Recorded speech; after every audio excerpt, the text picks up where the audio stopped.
Hey there, everybody. Sorry for that little technical glitch there. I'm Caitlin. I'm your geeky girlfriend, and today we're going to be doing another Real Talk movie review for my movie review series.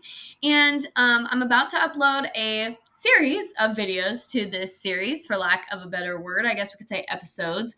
And I'm going to finally update myself and you guys on my reviews of the entire Fast and Furious franchise, with the exception of the first and the second one, because I watched those several years ago. So I just kind of gave away what we're talking about today, but today we're going to talk about Fast and Furious. This is actually the fourth film in the franchise. Now, before we get into the review, I want to give a little bit of backstory about my history with this franchise. So my husband is a big Fast and Furious fan, has been for a really long time, since the first one came out. He really, really likes the first one, and after all of the movies that have been made, he still thinks the first one is the best. It's the most iconic. However, shortly after we got together, I watched the first one with my dad, actually, and my dad really likes the first one as well, but my dad wanted to watch all of them, and so I watched the first one with my dad, and then I watched the second one, I'm pretty sure also with my dad, but the second one I've caught like on TV a lot, like TBS and things like that. You can catch the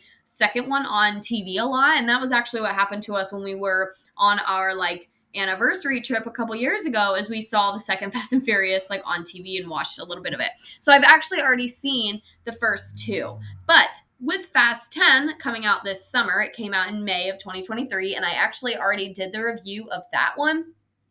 I thought, what better time than now to rewatch all of the older movies and then review them for you guys, so you guys know which ones you need to watch, don't need to watch, if you plan on watching Fast 10 this year or watching the second part whenever it comes out, which is probably going to be late 2024, early 2025 would be my guess, even though they've already confirmed it. I know a lot of the cast has already signed on. You can watch my full review of Fast X or Fast 10 or Fast and Furious 10, however you want to say it, already uploaded in this channel. Scroll down to get to my little bit older videos, and you can find it there. So I'm going to now upload Fast and Furious 4, 5, 6, and 7 because I lied to you guys. The very first Fast and Furious movie I ever watched was actually number 8, The Fate of the Furious, and that was one of the very first movies that my husband and I went to the movies to see together. And honestly, I saw the 8th one and kind of picked up on the storyline without having to watch any of the other ones, but it is helpful to watch. I think it's helpful to kind of know all of the characters and all of the storyline, and it makes the movies mean a little bit more. So let's talk about this one.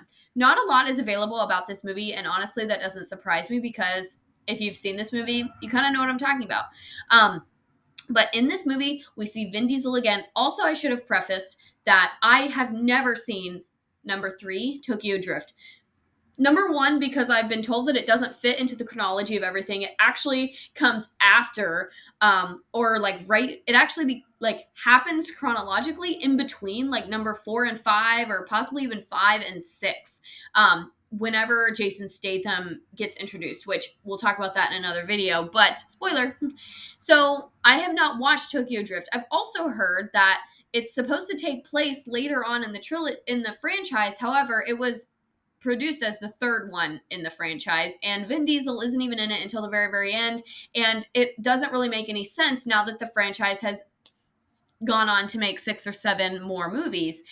So that one I've heard doesn't really fit in, and it's not really the same vibe because everything's set in Tokyo instead of American street racing. So it kind of has a different vibe and just different. It's just different. So I've not seen Tokyo Drift. So I'm looking at from number 2 to number 4. And in number 2, if you haven't seen Too Fast, Too Furious, Vin Diesel is barely even in that one either. Because if you've seen number 1, you know that at the end of number 1, Paul Walker, who is an undercover cop, befriends Vin Diesel and gets involved in the street racing and all of that, because he's trying to bring Vin Diesel in for all of his petty crimes and car thefts and whatever. And Paul Walker and Vin Diesel actually, spoilers, become kind of chummy. Again, this is all in number 1. So this is all in the very first film. Paul Walker actually lets Vin Diesel go and lets him go and doesn't arrest him, even though that was supposed to be the deal, the whole shebang. Vin Diesel finds out very early on that Paul Walker is a cop, and they agree that he's not going, if you do this for me and you help me, I'll let you take me in. And then Paul Walker lets him go, okay? So then we go to number 2. Vin Diesel isn't even in it because he was let go. And you just have Paul Walker and Tyrese Gibson, which is important because Tyrese Gibson comes back in later movies, which I'm going to talk about when we get there. But in this movie, this pretty much picks up with Paul Walker and Vin Diesel. Michelle Rodriguez, who plays Letty, is in it for a little bit, but sadly, her time comes to an end, we'll say, and she is not really in this film much past the first 30-ish minutes. It starts off very hot and heavy with Dom and Letty, and they're really getting into their relationship, and they are like, she keeps saying like, oh, we need to stop this, we need to stop running, blah, blah, blah, blah, blah. And then, long story short, they get involved into, like, Letty gets involved in a drug running ring and ends up getting herself killed. I say that loosely. That should be a spoiler as to what's coming in later films. But she gets herself killed, so then Dom goes on a pretty much revenge. When does Dom not go on a revenge spree? But Paul Walker and Vin Diesel team up. Paul Walker is still a cop in this one, and he is still trying to make his way up in the FBI, and they end up getting involved in the drug running ring as well and going undercover and trying to avenge Letty's death is essentially the whole premise of this film. But none of the other iconic characters that even Tyrese Gibson is not in it. Letty really isn't in it. So this movie is pretty much Vin Diesel and Paul Walker, which leads me to the pro number one. Vin Diesel and Paul Walker's relationship is really cemented in this film.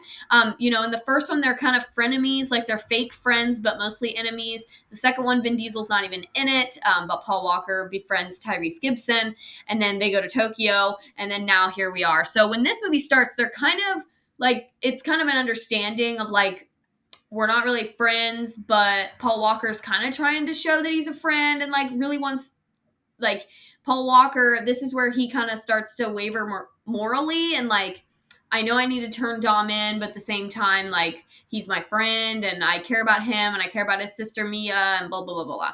Mia and Brian actually get together in this film, so that was a fun little moment as well.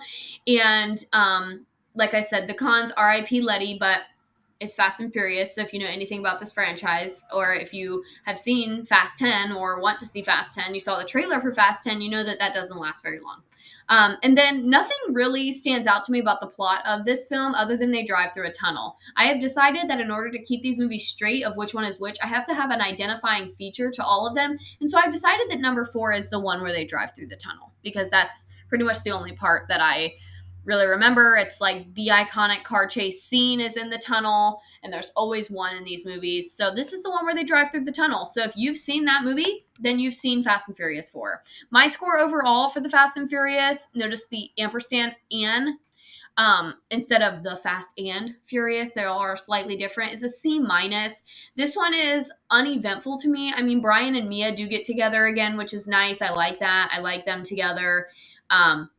Vin Diesel and Paul Walker's relationship is really cemented, so I like that. I'm pretty sure, at the end of this film, something really pivotal happens. Paul Walker actually decides to leave the FBI and become a rogue agent at the end of this film. So spoilers, everything that he tries to do to help Dom kind of turns against him, and he just decides to go rogue at the end of this film, which sets us up for the 5th one. And you can find the review of Fast 5 coming to my channel very shortly. So thank you all so much for watching, and you can check out Fast 5's review and many other reviews here in this series. Just scroll up and down or however you get your videos and let me know what you want me to watch next. Thank you all so much for watching, and I'll see you soon.